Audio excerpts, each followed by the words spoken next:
आज हम कौन सा कारक पढ़ेंगे? संप्रदान कारक। कारक कितने होते हैं? कारक 8 होते हैं, जिसमें हम 3 कारक पढ़ चुके हैं। करण कारक तक हो गया है। अब हम पढ़ेंगे कौन सा कारक? देखो, संप्रदान कारक को हम पहचानेंगे कैसे, जानेंगे कैसे? तो सबसे पहले इसकी परिभाषा को देखेंगे। जो कर्म द्वारा कर्ता को, जो कर्म द्वारा कर्ता को सबसे अधिक क्या होगा? इच्छित होगा। इच्छित मीन्स प्रिय। जो कर्म द्वारा कर्ता को सबसे अधिक इच्छित हो या फिर इष्ट हो। इष्ट मीन्स विशिष्ट हो, जिसको कर्म कुछ देने की बात कर रहा हो, कर्ता कुछ देने की बात कर रहा हो, इस समझकर जिसको कुछ दिया जाए उसे क्या कहेंगे? उसी को संप्रदान कारक कहेंगे। हम सीधे सीधे ये भी कह सकते हैं कि संप्रदान कारक में जहाँ देने की बात की जाए नॉर्मली ढंग से, अगर कहीं पे किसी व्यक्ति को हम इष्ट समझकर या विशिष्ट समझकर जब कुछ देना चाहते हैं तो देने के योग में हमेशा आपकी चतुर्थी विभक्ति होती है। चतुर्थी विभक्ति कारक कौन सा हो जाएगा? जब देने की बात करेगा तो चतुर्थी विभक्ति संप्रदान कारक हो जाएगा। जैसे में हम देख सकते हैं, जैसे लेंगे अगर, तो जैसे में देखेंगे मोहन ने सोहन को पुस्तक दिया। अब इसमें हम लोग देखेंगे कि इष्ट कौन है। इष्ट इसमें कौन हो जाएगा? तो सोहन। कर्ता कौन होगा? तो मोहन हो जाएगा। किसको? सोहन को। तो किसके लिए कर्म किया जा रहा है? सोहन के लिए। तो सोहन इसमें इष्ट हो जाएगा और मोहन सोहन को कुछ देने चाहता है, देना चाहता है। तो क्या देना चाहता है? पुस्तक देना चाहता है, इसीलिए पुस्तक क्या हो जाएगी तुम्हारे यहाँ पे? संप्रदान कारक हो जाएगी। अब आगे भी हम और उदाहरण लेके देख सकते हैं। जैसे गाय दूध देती है। अब इसमें गाय क्या है? कर्ता है। गाय इसमें कर्ता हो जाएगी। तो क्या देती है? दूध देती है। तो जब वो दूध देने का काम कर रही है तो वो दूध किसी और को ही न देगी, तो वो इष्ट हो जाएगा। तो देने के योग में क्या हो जाएगा? संप्रदान कारक हो जाएगा। या फिर हम इस तरह से भी जान सकते हैं, जैसे यहाँ पे हम लिख सकते हैं नमः स्वस्ति स्वस्ति स्वधा वलंब, यानी नमः शब्द आ जाएगा, स्वस्ति शब्द आ जाएगा, स्वधा आ जाएगा। इनमें से कोई भी शब्द जब आ जाएगा तो इन सब के योग में भी चतुर्थी विभक्ति ही होगी। जैसे आप लिखते हो ओम नमः शिवाय। क्या लिखते हो? ओम नमः शिवाय। नमः शिवाय लिखते हो ना? तो जब आप ओम नमः शिवाय लिखते हो तो इसमें देखो कि नमः शब्द आया है। और इसमें भी नमः शब्द आया है। तो जब नमः शब्द आ गया तो इसके योग में कौन सी विभक्ति? चतुर्थी विभक्ति। तो कारक कौन सा हो जाएगा? संप्रदान कारक हो जाएगा। अब जैसे हम दूसरा भी देख सकते हैं, जैसे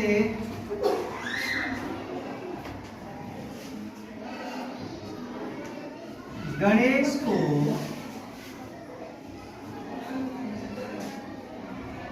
लड्डू, गणेश को लड्डू अच्छा लगता है। गणेश को क्या अच्छा लगता है? तो गणेश इसमें क्या हो जाएगा? कर्ता हो जाएगा। लड्डू इसमें क्या हो जाएगा? प्रिय हो जाएगा, विशिष्ट हो जाएगा या इष्ट हो जाएगा। तो लड्डू क्या लगता है? अच्छा लगता है। तो यहाँ पे भी जब अच्छा लगने की बात की जाएगी तो यहाँ पे भी कौन सी विभक्ति होगी? संप्रदाय कारक हो जाएगा। लड्डू को संस्कृत में क्या कहते हैं? मोदक। गणेश को लड्डू अच्छा लगता है। चलिए अब आगे देखते हैं। हम लोग अपादान कारक को देख लेते हैं। अपादान, इसका चिन्ह सबको पता है, से अलग, से अलग। अपादान कारक का चिन्ह क्या है? से अलग। अब इसमें पहले परिभाषा देखेंगे, फिर उदाहरण देखेंगे। जिसमें अलगाव, जिसमें अलगाव यानी ध्रुव निश्चित हो। क्या हो? निश्चित हो। जिसमें ध्रुव निश्चित हो। ध्रुव मीन्स केंद्र। ध्रुव मीन्स क्या? केंद्र। और उस ध्रुव में अलगाव निश्चित हो कि ये अलग ही होगा, वहां पे आपका अपादान कारक हो जाएगा। जब किसी एक वस्तु से, एक स्थान से कोई दूसरी वस्तु या दूसरा व्यक्ति अलग होता है तो वहां पे पंचमी विभक्ति अपादान कारक होता है। जैसे में देखेंगे तो पेड़ से पत्ते गिरते हैं। अब यहाँ पे देखेंगे केंद्र क्या है? पेड़ हो जाएगा। यानी ये ध्रुव यानी अलग की बात करता है। ध्रुव क्या हो जाएगा? पेड़ ध्रुव हो जाएगा। और इस पेड़ से पत्ते क्या हो जाएंगे? जब टूटेगा तो वह अलग हो जाएगा। तो अलग करने की बात कर रहा है। और अपादान भी क्या कर रहा है कि जो अपने ध्रुव से निश्चित रूप से अलग हो जाए उसे क्या कहेंगे? उसे अपादान कारक कहेंगे। जैसे दूसरा देख लेते हैं। मोहन, बुला लो सबको। स्कूल से, हम लोग देखेंगे मोहन स्कूल से घर जाता है। कहाँ जाता है? घर जाता है। अब इसमें कर्ता क्या है?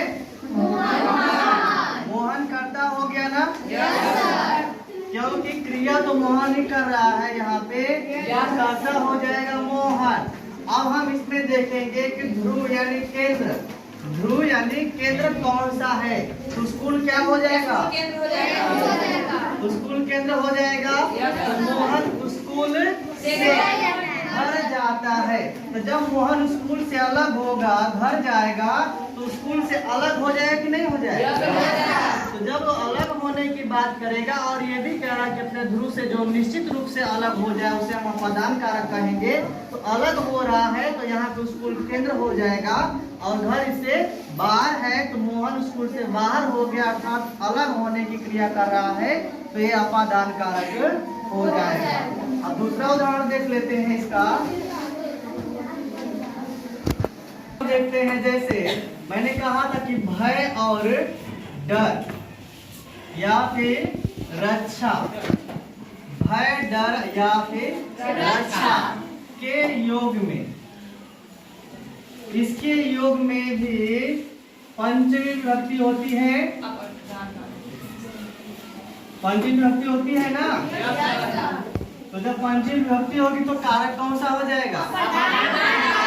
अपादान कारक होगा। तो जैसे भय, डर या फिर रक्षा, इनमें से कोई भी शब्द किसी भी वाक्य में आ जाए और आपसे पूछा जाए कि इसमें कौन सा कारक है तो आप तुरंत बता देना क्या? जैसे में आप हम लिख देते हैं पवन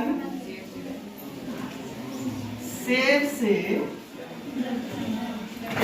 डरता है। अब यहाँ पे हम लोग देखेंगे कर्ता कौन है? पवन इसमें कर्ता है। किससे डरता है? शेर से डरता है। तो यहाँ डरना शब्द आया हुआ है। डरना शब्द है ना, डरता है। तो डरने के योग में मैं बताया कौन सा कारक? यह क्यों होगा? तो यहाँ पे सूत्र लग जाता है, सूत्र लगेगा भयभीतः, भयभीतः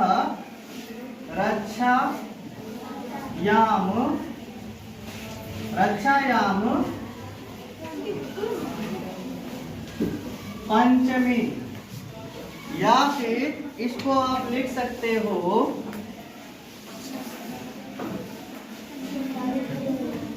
वित्तार्थानाम,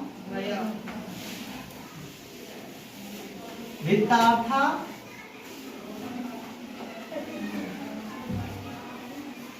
नाम भयः। यानी जहाँ भय, डर और रक्षा करने की बात की जाएगी वहां पे क्या हो जाएगा? अपादान कारक हो जाएगा। अब इसमें हमको बताओ, मोहन ने सोहन को नदी में डूबने से बचाया। कौन सा कारक हो जाएगा? ये हमें कैसे पता चल रहा है? इस वाक्य में अपादान कारक ही होगा। क्यों? क्योंकि इसमें डूबने से बचा रहा है, अर्थात वह रक्षा कर रहा है। इसीलिए जहाँ पे रक्षा की बात, डर की बात, भय की बात की जाएगी या फिर किसी एक स्थान से किसी दूसरे स्थान में अलगाव की बात की जाएगी, किसी एक वस्तु से कोई वस्तु अलग हो रही होगी, वहाँ पे अपादान कारक और विभक्ति तो पंचमी विभक्ति हो जाएगी।